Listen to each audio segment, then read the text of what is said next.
Hi, welcome to UTA Spotlight. I'm Haley Jenkins. For this week's edition from UTA News, we will tell the story of how one athlete rose above his disability, an inside look into one student's identity as a conservative, and the follow-up on the controversy surrounding our campus's history. With a history of success, gaining a spot on the UTA track team is no small accomplishment, and Gareth Ashton had to face even more obstacles to get there. Reporter Corey Mose tells us his story. Let's go. Walking on to a championship-winning track program here at UTA is no small feat. But making the team while being deaf since birth takes bigger shoes to fill.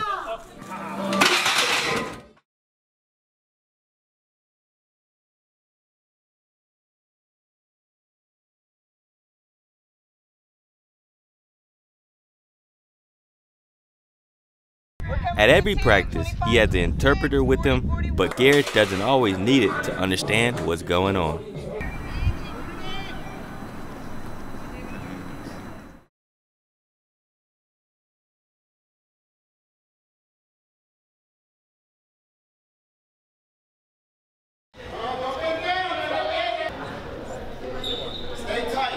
One-on-one is effective, but to some coaches, there's just something about yelling across the track to get their point across. Which I'm definitely used to yelling. And then sometimes I still yell at him. I gotta realize I gotta walk up to him and I actually have to explain stuff to him. So I'm trying to learn some sign language myself. He told me this means fast, and that's all I keep telling him. Fast and fast and fast. To Gareth, making the team was a big accomplishment. But walking on wasn't just to inspire him, but also others with disabilities or perceived disabilities.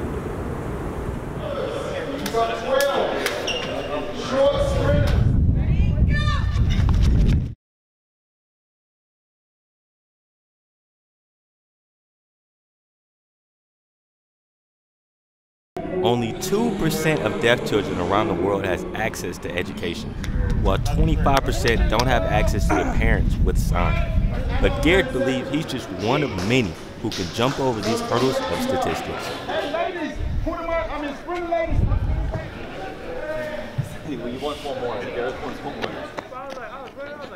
You can have one back.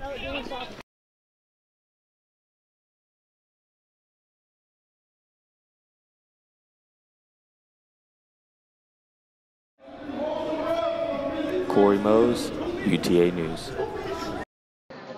Political conversations are rising on campus with the voting season. One student tells us about her identity as a conservative American in a Hispanic household. Juanita Palmieri tells us the story. Estrella was born in Texas, but her mom is from Monterrey, Mexico. Although her parents spoke Spanish at her house when she was a child, she only speaks English now. She also identifies herself as a conservative American. Well, I voted for Trump. I felt between Hillary and Trump was kind of fell more in line. In her freshman year at UTA, she realized there was not an organization that promoted conservative values between young students. That's when she decided to start the chapter of Turning Point USA and was able to bring the organization to campus.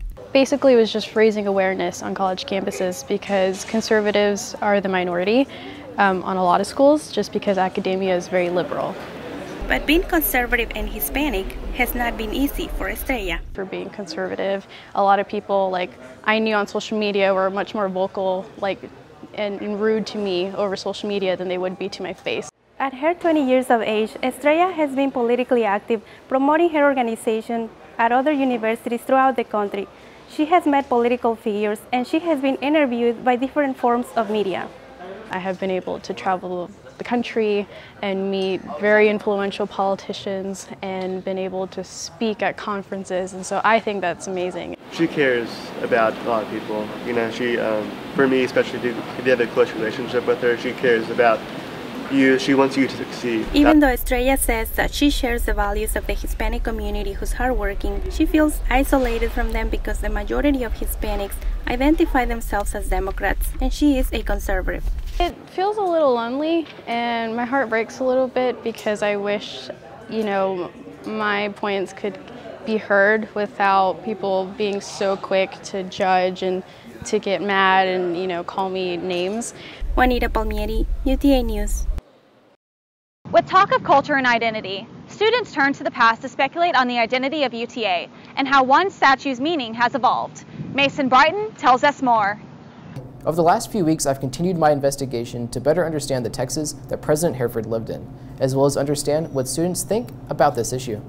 If it can be shown that they did foster that attitude of racial intolerance, of blatant racism on campus, then I'd be in favor of what they want to do, and that is to remove their names. But Saxon explains how the culture in Texas has changed since the 1950s. the society was different, politics, everything was different. So to judge Hereford based on the mores and philosophies of 2018, it doesn't work for me. Later, he explains how feelings towards the rebel theme began to change after the campus desegregates in 1962. And it was actually the Shorthorn that, in an editorial at about that same time, shortly after those students were enrolled, says maybe we should rethink this rebel theme that we have, because these African American students are not going to feel comfortable at this school. The rebel theme was a divisive issue on campus and even led to violence between students. However, in 1971, by order of the UT Regents, UTA moved past its rebel days and became the Mavericks we know today. After learning more about the time that all these events took place in, I wanted to see what students thought about this controversy.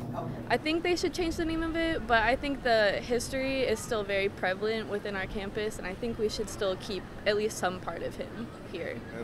I don't really think that he should be representing the university like this, especially in 2018 and how we're progressing forward and racial movements and stuff like that. And it's been there for years and nobody has found anything, so I don't know. If it's true, then I feel like they should take it down, but we should definitely probably research before we just go ahead and take something down that's been there for years. The allegations against President Hereford are currently being investigated by the Academic Affairs Committee of the Student Senate and as well by another committee appointed by President Kabari. Mason Brighton, UTA News. That's all we have for this week's edition of UTA Spotlight. I'm Haley Jenkins on behalf of Spotlight producer Hyo Young Chang, and this is UTA News. See you next week.